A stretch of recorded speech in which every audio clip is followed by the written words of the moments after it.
एक मीनार के पादबिंदु से एक भवन के शिखर का उन्नयन कोण 30 डिग्री है और भवन के पादबिंदु से मीनार के शिखर का उन्नयन कोण 60 डिग्री है। यदि मीनार 50 मीटर ऊंची हो तो भवन की ऊंचाई ज्ञात कीजिए।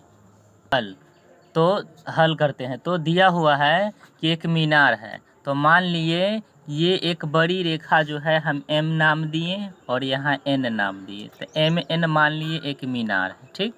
और एक दूसरा दिया है एक भवन है, तो यहाँ पे B दे दिए और यहाँ पे A दे दिए, मतलब B से मान लिए भवन है। और क्या दिया है, तो और दिया हुआ है मीनार की ऊंचाई 50 मीटर है, तो मीनार ये है तो इसकी ऊंचाई हम लिख दिए 50 मीटर। और सवाल में कहा गया है कि मीनार के पाद बिंदु, तो पाद बिंदु का मतलब होता है उसके नीचे का बिंदु जो है तल के बिंदु से भवन के शिखर का उन्नयन कोण जो है वो दिया हुआ है हमें। तो सबसे पहले ये हम मीनार के पाद बिंदु से भवन के शिखर को मिला देते हैं, ठीक है। तो मीनार के पाद बिंदु से भवन के शिखर मिलाए और दिया था कि भवन के पाद बिंदु से मतलब यहाँ से मीनार के शिखर का उन्नयन कोण दिया है। अब इसी प्रकार से हम इसका मान खोजते हैं कितना है। तो कहा है भवन के पाद बिंदु से यहाँ से मीनार के शिखर का उन्नयन कोण ना वो है 60 डिग्री, तो यहाँ दिए 60 डिग्री। और मीनार के शिखर का उन्नयन कोण 60 डिग्री, ठीक। और उसके बाद दिया है कि भवन के शिखर का उन्नयन कोण, यानी मीनार के पाद बिंदु से भवन के शिखर का उन्नयन कोण दिया हुआ है 30 डिग्री। हमें इस भवन की हाइट चाहिए, ठीक है। तो माना कि MN क्या है, तो एक मीनार है जो कितना मीटर ऊंचा है, 50 मीटर ऊंचा है।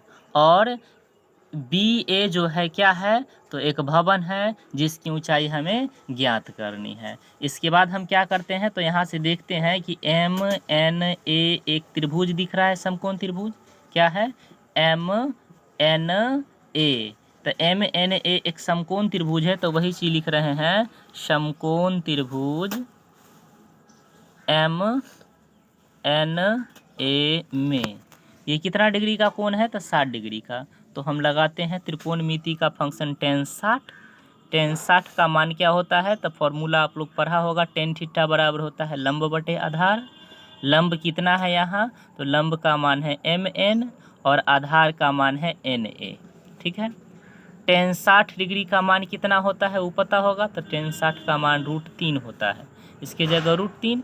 MN फिगर में MN का मान कितना दिया था, यानी मीनार की ऊंचाई तो 50 मीटर, और NA का मान नहीं है कुछ, तो NA लिख दिए। इसके नीचे कुछ नहीं है मतलब 1 लिए और क्रॉस क्रॉस गुना किए, तो यहाँ से गुना होने के बाद क्या हो गया, √3NA बराबर 50 और NA का मान कितना आ गया, तो 50/√3 मीटर। ये हो गया समीकरण 1। लिखते हैं अब समकोण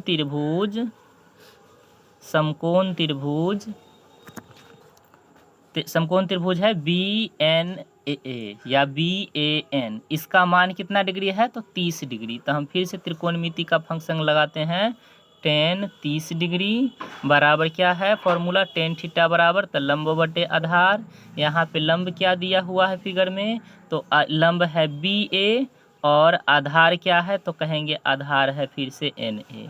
tan 30 का मान कितना होता है, 1/√3 और BA का मान कुछ नहीं है, यही निकालना है। और NA का मान अभी अभी हम समीकरण 1 में लाए हैं।